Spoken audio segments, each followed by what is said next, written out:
جی، تکفیر سے متعلق سوال ہے میرا۔ غامدی صاحب جو بیان فرماتے ہیں تکفیر سے متعلق، وہ اصل میں تو میرے خیال میں قرآن مجید میں بیان کیے گئے واقعات ہیں کہ جن سے استنباط کر کے یہ نتیجہ اخذ کیا گیا ہے کہ تکفیر کا اختیار کسی انسان کو حاصل نہیں ہے۔ جبکہ غامدی صاحب خود یہ بھی فرماتے ہیں کہ واقعات سے قوانین اخذ نہیں کیے جاتے، بلکہ واقعات کو قوانین کی روشنی میں دیکھا جائے گا۔ اسی طرح دوسری طرف کھڑے لوگ انہی واقعات سے استنباط کر کے اسے اللہ کی سنت قرار دے کر تکفیر کرتے چلے جا رہے ہیں، اور اس سلسلے میں قرآن مجید کی سورہ مائدہ کی آیت کو بھی کوٹ کرتے ہیں کہ جو لوگ اللہ کے نازل کردہ قانون کے مطابق فیصلہ نہیں کرتے تو یہی تو وہ لوگ ہیں کہ جو کافر ہیں۔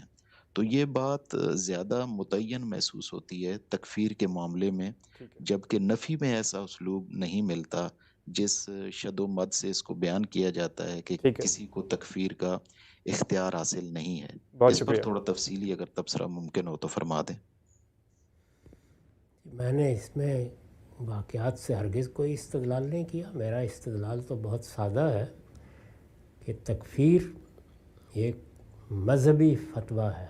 کسی کو کافر قرار دے کے ہم اصل میں یہ اعلان کر رہے ہوتے ہیں کہ اب وہ مسلمانوں کی جماعت کا حصہ نہیں ہے۔ اس کے لیے مجھے دلیل دینے کی ضرورت نہیں ہے۔ جو شخص یہ کام کرتا ہے وہ اپنے اختیار کی دلیل دے۔ یہ اختیار کس نے دیا اس کو؟ یعنی کسی آدمی کا اقرار ہے، وہ کہتا ہے میں مسلمان ہوں، شب و روز اپنے مسلمان ہونے پہ اصرار کر رہا ہے، مجھے کس نے حق دیا ہے کہ میں اس کے اس اقرار کو قبول نہ کروں؟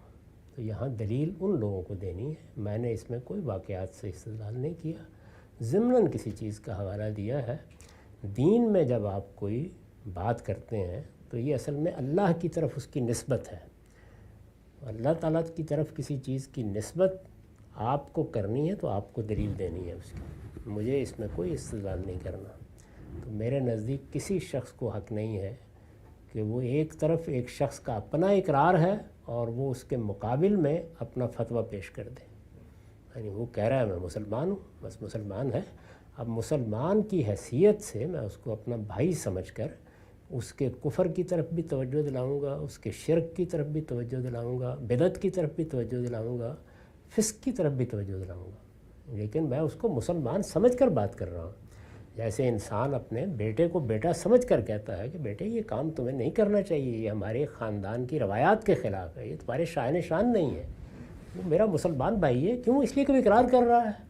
میں کون ہوتا ہوں اس کے اقرار کو ماننے سے انکار کرنے والا؟ تو جو کہتا ہے کہ کسی شخص کے اقرار کو آپ رد کر دیں، اسے دلیل دینی چاہیے۔ میں نے تو اس میں کوئی استدلال کسی واقعے سے نہیں کیا۔ دوسری بات یہ ہے کہ قرآن مجید میں جو اللہ تعالیٰ نے اصول بیان کیے ہیں وہ عند اللہ کفر کے ہیں، یعنی اللہ کے ہاں اسی اصول کو سامنے رکھ کر ہم بتاتے ہیں کہ فلاں چیز شرک ہے، فلاں چیز کفر ہے، وہ اللہ کے ہاں کفر یا شرک قرار پا جائیں گے، تو ان کو اصول کے طور پر بیان کیا جاتا ہے۔ یہ بالکل ٹھیک ہے۔ میں بھی شب و روز یہ کہوں گا کہ جو آدمی اللہ تعالیٰ کے نازل کردہ قانون کو ایک طرف مان رہا ہے اور دوسری طرف اس کے مطابق فیصلے نہیں کرتا، وہ کفر کا ارتکاب کر رہا ہے۔ لیکن یہ کفر کہاں سامنے آئے گا؟ قیامت میں، یعنی اللہ تعالیٰ کی طرف سے۔ تو یہ تو میں اس سے گفتگو کر رہا ہوں، یہ گفتگو میں کر کیسے سکتا ہوں اگر میں اس کو مسلمان مان کے بات نہ کروں؟ ورنہ وہ کس چیز کا انکار کر رہا ہے؟ اپنے اقرار کے خلاف ایک عمل کر رہا ہے۔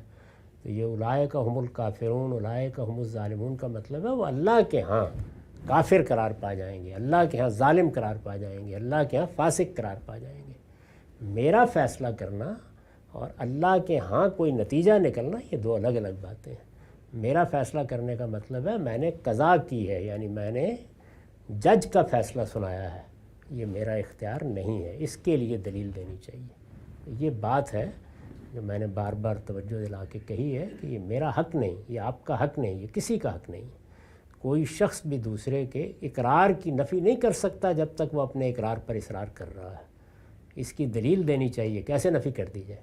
اس کے اقرار کے خلاف اس کا عمل اس کو بتایا جا رہا ہے کہ بھائی تم مسلمان اپنے آپ کو کہتے ہو پھر یہ کفر ہے، مسلمان کہتے ہو پھر یہ شرک ہے۔